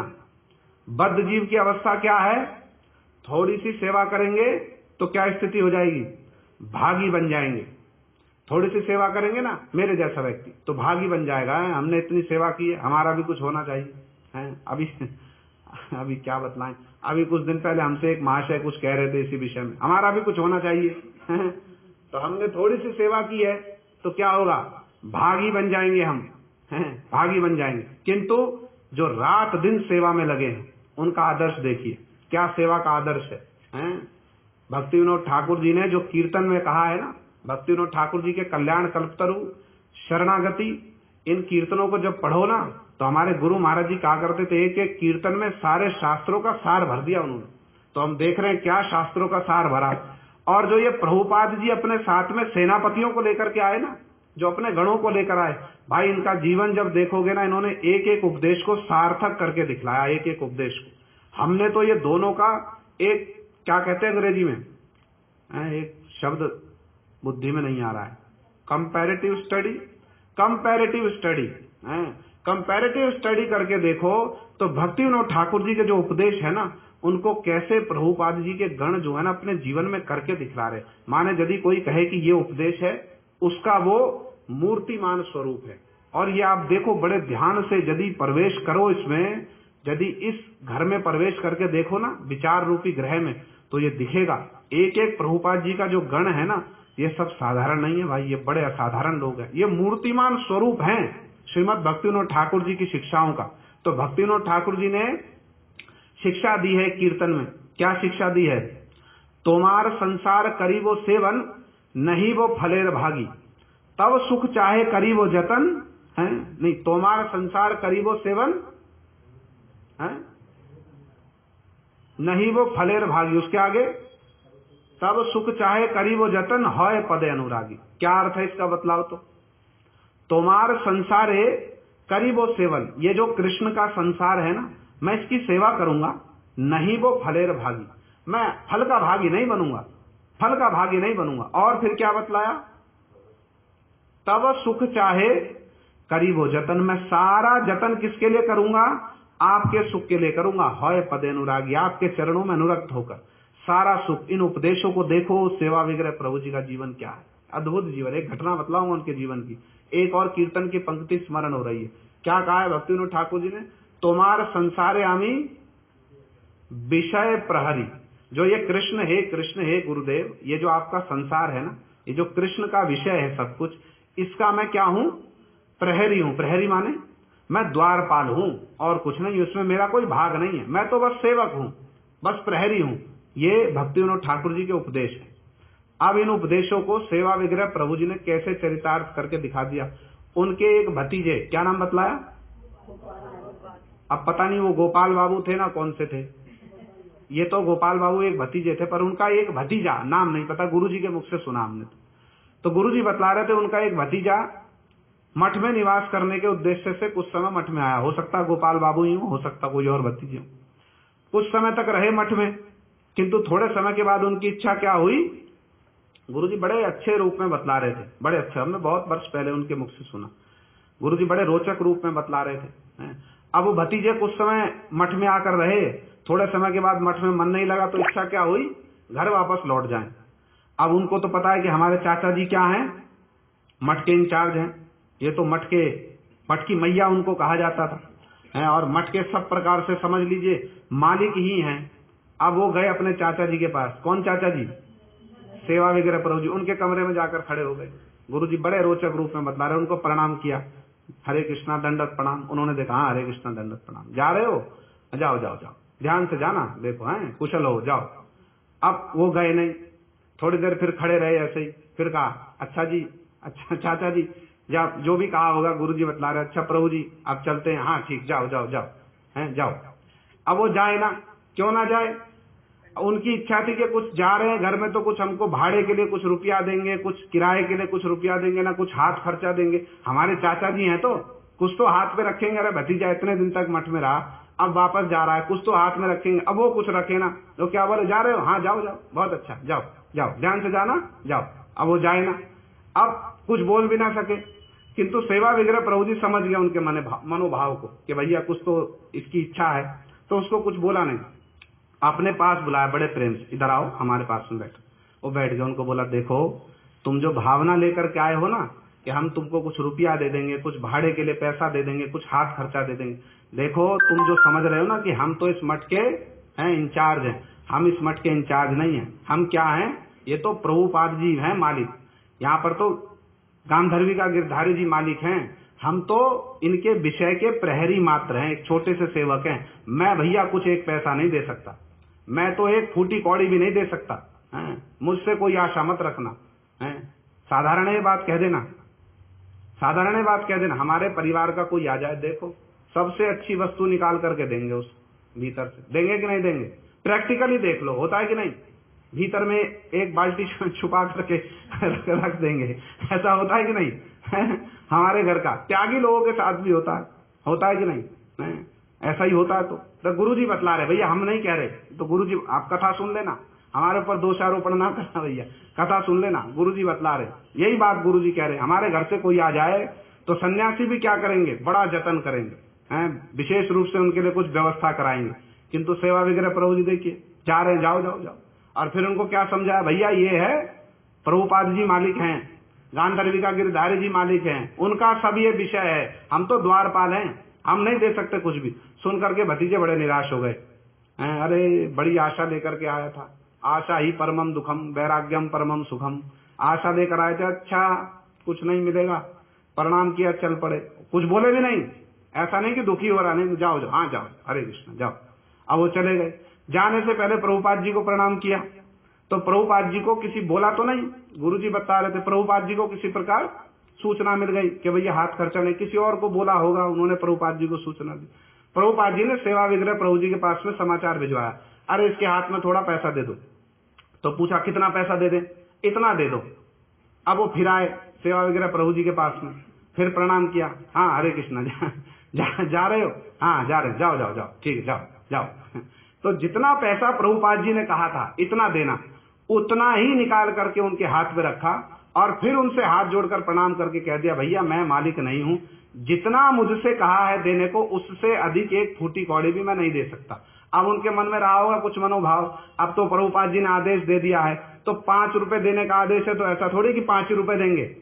अरे 5 तो प्रभुपाद जी ने कहा है देने को, अब तो चाबी खोलने को कह दिया, तो 5 और भी तो दे सकते हैं। आशा में लेकर खड़े होंगे, उन्होंने कहा जा रहे हो? हाँ जाओ जाओ जाओ। प्रभुपाद जी ने क्या कहा? प्रभुपाद जी ने अच्छा ठीक ठीक, कितना कहा? 5 रुपया, जो भी 1 रुपया 2 रुपया जितना कहा, गुरु जी बतला रहे उतना ही पैसा हाथ में रखा। उनके मन में फिर आशा होगी, अरे इतने से तो होगा ना, होगा नहीं। तो फिर से हाथ जोड़ के कह दिया, भैया मैं जितना उन्होंने आदेश दिया उतना ही पैसा दूंगा, उससे अधिक मुझसे कोई आशा मत रखना। तो गुरु महाराज जी कहते हैं उनके समान बिरले सेवक, गुरु महाराज जी शब्द कह रहे हैं, उनके समान बिरले सेवक हैं जगत में, बड़े दुर्लभ, बड़े जगत में दुर्लभ। ये जो भक्ति विनोद ठाकुर जी की शिक्षाएं हैं ना, इनको ये लोग चरितार्थ करके दिखला रहे। एक है ग्रंथ भागवत, एक है भक्त भागवत। देखो ग्रंथ भागवत और भक्त भागवत का क्या साम्य है, कैसे जो भक्ति विनोद ठाकुर जी के उपदेश हैं उनको चरितार्थ करके दिखला रहे हैं। और ये प्रभुपाद जी के जितने गण है ना, हमारे महाराज जी का ये बड़ा वैशिष्ट है, बड़ा वैशिष्ट है। हमारे प्रभु जी का भी ऐसा ही है। इन सब धरोहरों को जो संरक्षित रख रहे हैं, यही हमारी वास्तव गौड़ीय संप्रदाय की परंपरा है, यही हमारे गौड़ीय मठ का जो है ना, यही वैशिष्ट है, ये धरोहर है हमारी। ये जो आदर्श हैं, जो विचार हैं, ये सब धरोहर है हमारी। तो जो भक्ति विनोद ठाकुर जी उपदेश दे रहे हैं ना, वही सबको चरितार्थ करके दिखला रहे महापुरुष लोग। असंख्य उनकी महिमा है, असंख्य असंख्य उनकी गुणावली है। अब ये तो एक आध बातों को सुना, ऐसी उनके जीवन की कितनी घटनाएं हैं। जब सेवा का क्षेत्र उपस्थित हुआ तो उन्होंने कैसे कैसे अद्भुत अद्भुत आदर्श उन्होंने दिखलाए, अद्भुत आदर्श हैं। तो अभी 2 मिनट का समय और बचा है। हम एक शिला भक्ति वैभवपुरी गोस्वामी महाराज जी के जीवन के भी एक बात बतला दें। बड़ा कठिन है भैया, विषय को बोलते बोलते बोलते बोलते और फिर उस विषय को विराम देना बड़ा कठिन है, बड़ा कठिन। जबकि आपके सामने पूरी सामग्री प्रस्तुत हो, बड़ा कठिन है इस विषय। वैष्णवों की महिमा गुणगान करने जाओ, सुनने जाओ तो एकदम निश्चिंत होकर बैठना चाहिए। समय की कोई अपेक्षा नहीं हो, प्रसाद की भी कोई अपेक्षा नहीं हो, ये हो नहीं सकता। वर्तमान समय में थोड़ा कठिन है, तो 10-20 सेकंड तो इसमें चले जाएंगे। तो मूल विषय पर आए। आज शिला भक्ति वैभव पुरी गोस्वामी महाराज जी की भी क्या है, आज शुभ आविर्भाव तिथि है। वो भी प्रभुपाद जी के गुणों में गुणी, बड़े अद्भुत महापुरुष, प्रभुपाद जी के गुणों में गुणी। हमारे गुरु महाराज जी का, हमारे परम गुरु जी का बड़ा उनके साथ में बड़ा ही निकटतम संबंध था। हमने गुरु महाराज जी के मुख से उनकी बड़ी महिमा सुनी। और अब जब हम इस बात को कहते हैं ना कि उनका दर्शन करने का भी सौभाग्य मिला, तो हमारे मन में तो लज्जा आ जाती है। सच्ची बात ये बतलाएं, अपने मन की बात, लज्जा आ जाती है। क्या लज्जा आती है कि भाई हमने क्या दर्शन किया है, हमने क्या दर्शन किया। इन महापुरुषों का दर्शन करने का तो अर्थ है उनके जो आदर्श है ना, उनका जीवन में आना। जब उनके आदर्श जीवन में आए तब तो हम ये कह सकते कि हाँ हमने दर्शन किया। जब तक आदर्श जीवन में नहीं आया तब तक जो दर्शन मिला, हाँ हमारे जैसे लोगों के लिए तो उसमें भी बड़ा कल्याण है। किंतु जब ये मुख से बात कहते ना, हाँ हम तो गुरु जी के पास में रहे, तो बड़ी लज्जा का विषय है। लज्जा का विषय ये है कि भैया जब तक उनके आदर्शों को नहीं लिया, जब तक उनके आदर्शों को जीवन में नहीं अपनाया, तब तक क्या तो दर्शन हुआ और क्या उनका संग हुआ। तो जो भी हो, बाह्य इन नेत्रों से ही कुछ दर्शन करने का अवसर मिला, इसमें भी दर्शन है, पवित्र करो यही तुम्हारा गुण। गुरु महाराज जी के साथ में भी एक दो बार उनका दर्शन करने का जो भी सौभाग्य मिला, तो हमने देखा महाराज जी बड़े प्रखर थे, बड़े प्रखर और बड़े निर्भीक और निरपेक्ष वक्ता थे, बड़े निर्भीक और निरपेक्ष वक्ता, एकदम स्पष्टवादी। और वैष्णव सेवा करने में श्रीला भक्ति वैभव पुरी गोस्वामी महाराज जी का भी बड़ा ही उनका अद्भुत अनुराग था, अद्भुत अनुराग। वो दक्षिण भारत में कभूर में जो राय रामानंद गौड़िया मठ है ना, श्री रामानंद गौड़िया मठ, गए आप लोग कभी? अरे नहीं गए आप लोग, जाओ एक बार। सब स्थानों पर एक एक बार भ्रमण करके आना चाहिए। हमने तो देखा बड़ी स्मृतियां बन जाती हैं, बड़ी स्मृतियां। अभी हम लोगों को बड़े कुछ दिन पहले दर्शन करने का सौभाग्य मिला। बड़ा दिव्य स्थान है, बड़ा दिव्य स्थान। वहां पर पूज्यपाद महाराज जी को मठ रक्षक का दायित्व दिया गया। जितने भी वैष्णव लोग जाया करते थे दक्षिण भारत की यात्रा पर, तो राजमहेंद्री करके एक स्टेशन है, सभी लोग वहां जाया करते थे। पूज्यपाद महाराज जी स्वयं अपने हाथों से रसोई बनाकर, प्राचीन समय की बात, और स्टेशन पर जाते और सभी वैष्णवों को प्रसाद पवाया करते और उनकी आगे की यात्रा के लिए भी प्रसाद की व्यवस्था किया करते। हमने स्वयं महाराज जी के मुख से सुना, महाराज जी स्वयं बतला रहे थे, बड़ी अच्छी बात। हमारे परम गुरु जी के साथ भी उनका बड़ा मधुर संबंध था और महाराज जी और गुरु जी का वार्तालाप चल रहा है। गुरु जी तो प्राय मिला करते थे ना उनसे। कार्तिक परिक्रमा के समय में भी जब हमारी कार्तिक परिक्रमा आरंभ होती थी ना, तो गुरु महाराज जी कार्तिक परिक्रमा से एक दिन दो दिन पहले ही उनका जो मठ है ना सेवा कुंज के सामने, वहां उनसे भेंट करने जाया करते थे। एक दो बार हमको भी अवसर मिला तो देखा कितना मधुर संबंध था, बड़ा प्रीतिपूर्ण संबंध। तो श्रीला भक्ति वैभव पुरी गोस्वामी महाराज स्वयं अपने मुख से बतला रहे थे, हमारे परम गुरु जी की इच्छा थी उनको संन्यास देने की, हमारे परम गुरु जी की इच्छा थी उनको संन्यास देने की। क्यों? वो बड़ा वैष्णव सेवा में उनका बड़ा अनुराग था, बड़ा अनुराग। हमारे परम गुरु जी कभी कभूर में गए थे, दक्षिण भारत की यात्रा पर कभी गए होंगे। शिला महाराज जी ने परम गुरु जी की अपने हाथों से रसोई बना करके इतने प्रीतिपूर्वक सेवा की कि परम गुरु जी बड़े उनके प्रति संतुष्ट थे, बड़े संतुष्ट। महाराज जी स्वयं अपने मुख से इस बात को कह रहे थे।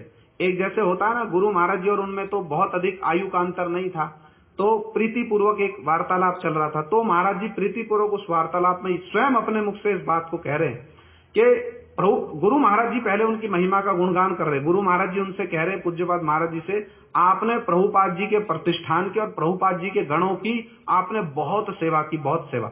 तो महाराज जी एक जैसे बड़े प्रेम से, बड़ी प्रीति से अपने प्राचीन समय को स्मरण करते हुए कह रहे हैं कि प्रभुपाद जी के कोई ये नहीं कह सकता, बंगला भाषा में कह रहे, कोई ये नहीं कह सकता कि मैंने उनके लिए कभी कुछ किया नहीं हो। माने प्रभुपाद जी के जितने भी गण हैं सबकी महाराज जी ने सेवा की, सबकी।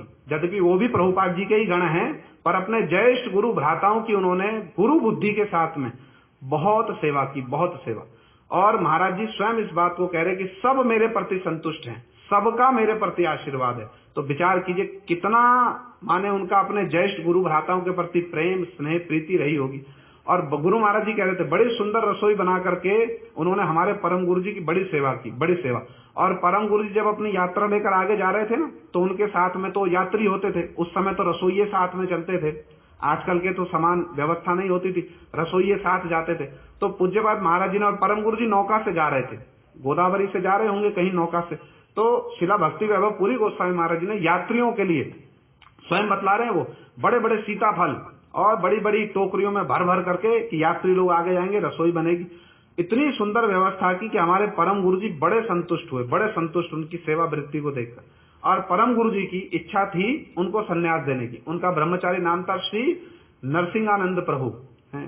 तो परम गुरु जी की इच्छा थी संन्यास देने की, किंतु प्रभुपाद जी के एक और गण थे, शिला भक्ति सर्वस्व गिरि गोस्वामी महाराज जी। उन्होंने कहा कि अरे भाई हमारा तो कोई शिष्य नहीं है, यदि हम इनको संन्यास देंगे कोई तो हमारे पास में रहेगा। तो जब उन्होंने ये बात कही है तो शिला भक्ति वैभव पुरी गोस्वामी महाराज जी ने स्वीकार कर लिया, ठीक है आपसे संन्यास लेंगे। तो उनसे संन्यास ले लिया। आप फिर नवदीप परिक्रमा के समय कभी गए होंगे, परम गुरु जी के साथ में भेंट हुई होगी। तो परम गुरु जी हंसते हुए किनसे पूछ रहे हैं? श्री भक्ति सर्वस्व गिरि गोस्वामी महाराज जी से पूछ रहे हैं, अरे महाराज जी आपने क्या किया, इनको संन्यास दे दिया, इनको तो हमसे संन्यास लेना था, ये आपने क्या किया? ये तो आपने हमारे व्यक्ति को आपने दे लिया। तो श्रीला गिरि गोस्वामी महाराज जी हंसते हुए परम गुरु जी से कहते हैं, महाराज जी आपका इतना प्रभाव है, आपकी किसी छोटी सी चीज को भी कोई स्पर्श करने से भय करता है, मैं भला आपकी किसी वस्तु को ले सकता हूँ, अरे आपकी ही वस्तु है ये। माने शिला भक्ति वैभव पुरी गोस्वामी महाराज जी बता रहे इतना मधुर संबंध था। तो हमारे परम गुरु महाराज जी उनसे पूछते क्या नाम मिला सन्यास का, तो उन्होंने कहा भक्ति वैभव पुरी महाराज। तो परम गुरु जी कहते बड़ा अच्छा नाम मिला, पूरी कचौड़ी, आपको देखकर स्मरण रहेगा सब समय, पूरी कचौड़ी है। इतना मधुर, इतना स्नेहमय, इतना प्रीतिमय संबंध था। तो उन्होंने शिला भक्ति वैभव पुरी गोस्वामी महाराज जी ने भी अपनी सेवाओं से अपने ज्येष्ठ गुरु भ्राताओं को बड़ा संतुष्ट किया, बड़ा संतुष्ट। अब एक छोटी सी बात और बतला दूं, है तेरे समय बहुत जल्दी दौड़ पड़ा। महाराज जी का निष्ठा और बड़े निर्भीक प्रचारक थे, बड़े निर्भीक प्रचारक। तो उनके जीवन की एक छोटी सी घटना बतलाऊं और बड़ा सुंदर विचार भी है, बस एक सामान्य छोटी सी एक घटना। महाराज जी उड़ीसा में एक स्थान है ब्रह्मपुर, अब तो कहते बहरमपुर, ब्रह्मपुर एक स्थान है। वहां पर एक धर्म सभा में कैसे निर्भीक वक्ता थे, और यदि उनके प्रवचन सुनो ना, जब विदेश भी प्रचार करने गए ना महाराज जी, बड़े उन्होंने निर्भीक होकर के प्रचार किया महाराज जी ने। तो महाराज जी ब्रह्मपुर में एक धर्म सभा हो रही थी, वहां एक किसी साधु ने सभा में ये कह दिया कि भैया यदि कोई व्यक्ति, कर्मी व्यक्ति, सारा दिन अपने परिवार का पालन पोषण करने के लिए परिश्रम करता है, रात दिन चेष्टा करता है, मेहनत करता है, अब कर तो रहा है ना अपने परिवार का पालन पोषण करने के लिए। अब यदि ऐसा कोई व्यक्ति भी रात को बस शयन करने से पहले एक बार कह दे हाँ हरि, भाई सारा दिन परिश्रम कर रहा, समय नहीं है उसको, है अपने परिवार का पालन पोषण करना, समाज का पालन पोषण करना, वो साधु कथा में विचार दे रहे हैं। और ऐसा व्यक्ति सारा दिन परिश्रम करके सोने से पहले यदि एक बार कह देना हा हरि, तो उसका एक बार हा हरि उच्चारण करना, क्योंकि सारे दिन परिश्रम किया है, तो उसका एक बार हरि हा हरि उच्चारण करना, देव ऋषि नारद जो बीणा पर सारे दिन है नारायण नारायण हरे कृष्ण जाप करते ना, देव ऋषि नारद का सारे दिन बीणा पर जाप करना जो है ना, उससे भी अधिक फल मिलेगा उसको। होता है तो कभी कभी आवेग में, आवेश में आकर के साधु लोग ऐसी ऐसी बात भी कह देते हैं, गृहस्थ लोगों को क्या करने के लिए है, उत्साह देने के लिए, ज्यादा फल मिलेगा। महाराज जी ने उसी समय बड़ा तीव्र प्रतिवाद किया, बड़ा तीव्र प्रतिवाद। उसी समय माइक पकड़कर महाराज जी बोले, यदि कोई साधारण कर्मी व्यक्ति जागतिक परिश्रम करके सारा दिन किसके लिए परिश्रम कर रहा है, जगत के लिए, जागतिक विषयों के लिए, जागतिक संसार का पालन पोषण करने के लिए क्या कर रहा है, परिश्रम कर रहा है। तो उसका परिश्रम क्या है? हमारे परम गुरु जी कर्मियों के विषय में बड़ी एक अच्छी बात कहा करते थे। कर्मी लोग क्या हैं? अरे अंग्रेजी में कहा करते थे, हम अंग्रेजी में थोड़ा असुविधा है हमको, संकरी गली है अंग्रेजी, कुंज गली है। कर्मियों के लिए एक बड़ी अच्छी बात कहा करते थे, थोड़ी टूटी फूटी स्मरण हो रही है, बाकी आप लोग मिला लेना। क्या कहा करते थे? अरे क्या कहते थे, स्मरण है? कर्मियों के लिए क्या करता, ज्ञानियों के लिए तो कहते थे आउट, कर्मियों के लिए कहा करते थे out of birth for no purpose and very busy about nothing. देखा, स्मरण हो गया। Out of birth for no purpose and very busy about nothing, ये कर्मियों की अवस्था है। जन्म ग्रहण किया, नो पर्पस, जीवन का कोई उद्देश्य नहीं, और वेरी बिजी अबाउट नथिंग, जो कुछ कर रहे हैं कर्मी लोग उसका फल क्या होगा, जीरो।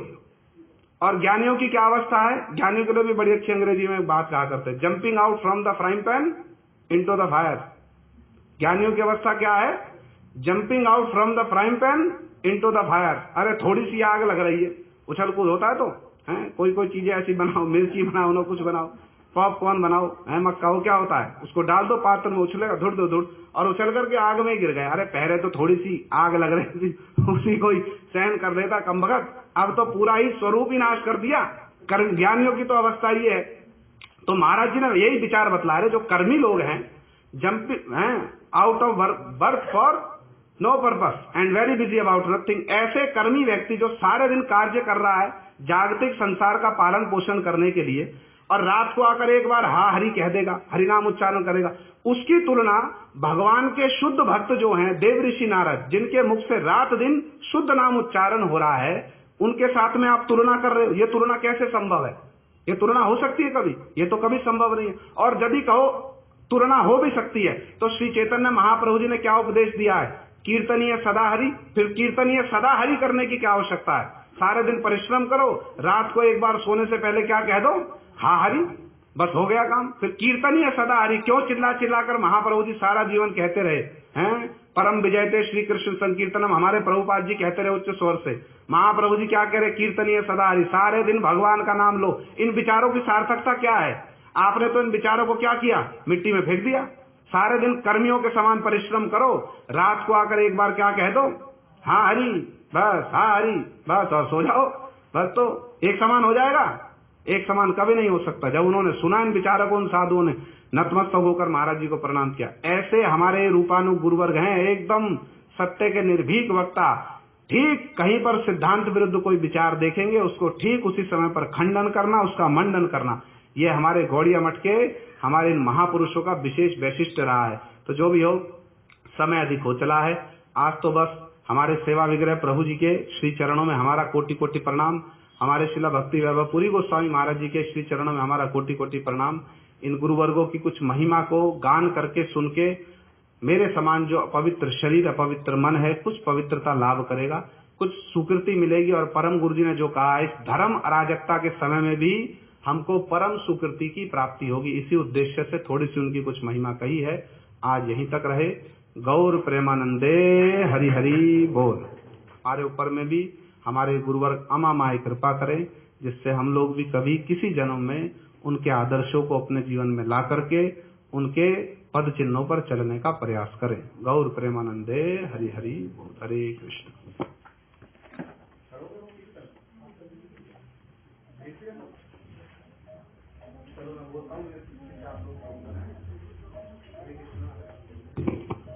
हरे कृष्णा। बोलो नमः सेवा विग्रहाय श्री नरहरि नामिने सर्वजीव सुहृदाय सर्व सद्गुण धारिणे। कितना सुंदर प्रणाम है, देखो हैं। नमः सेवा विग्रहाय श्री नरहरि नामिने सर्व जीव सुहृदाय, सारे जीवों के जो सुहृद हैं, और सर्व सद्गुण धारिणे, सारे वैष्णवोचित सद्गुणों को जो धारण करने वाले। चलो ज्यादा नहीं बोलेंगे,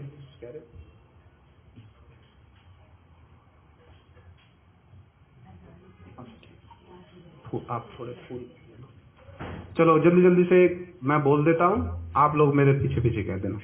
काय मनोवाक्य वंदी ओरांगा चरण, काय मनोवाक्य वंदी ओरांगा चरण, अहेतु की कृपा शीस करो वारीशान, अहेतु की नहीं मिला ग्रुप पे। अहेतु की कृपा करो वरीशान, अहेतु की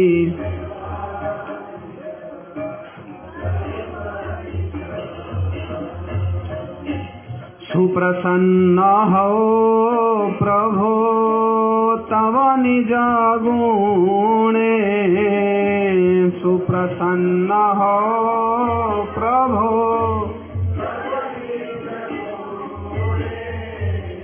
सार्थक करहो यदोष दर्शिना में।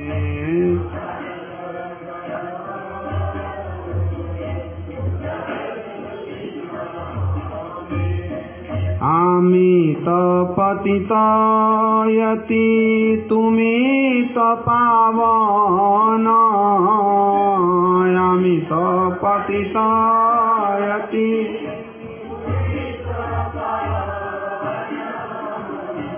प्रभु भृत्ते संबंध नित्य सनातन, प्रभु भृत्ते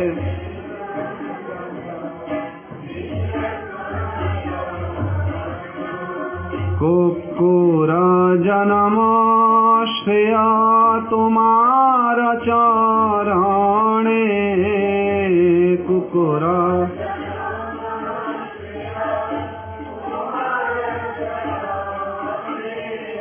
तो हुष्ट पुष्ट हई सदा उच्छिष्ट सेवने तुष्ट पुष्ट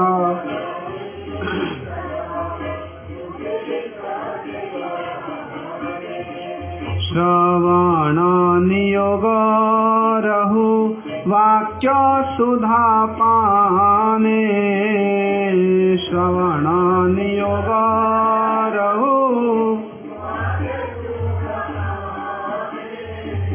नयन सार्थक सेवा दर्शने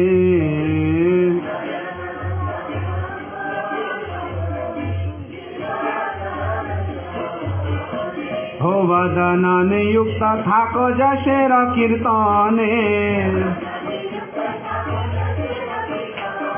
मस्तक नमित चरण वंदने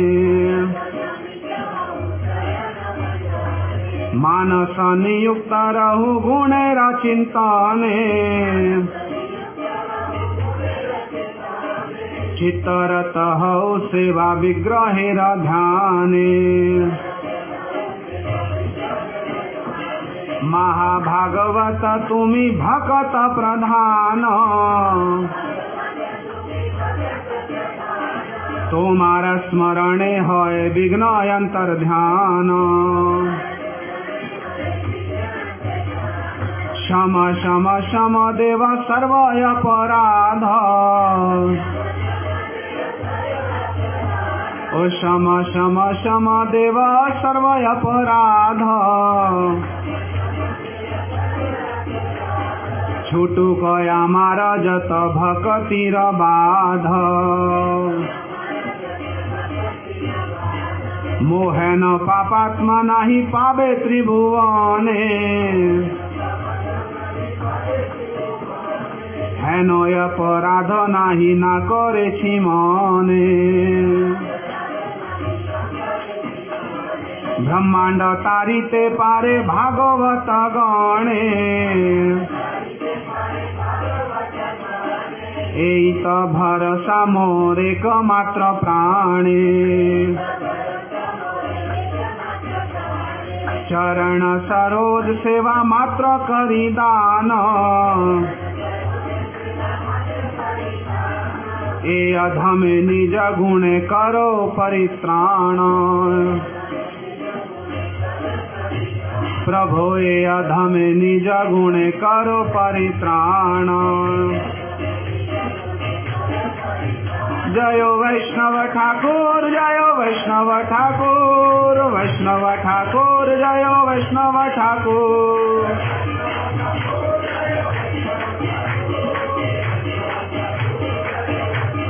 जयो सपार्षद शिला प्रभुपाद सपार्षद शिला प्रभुपाद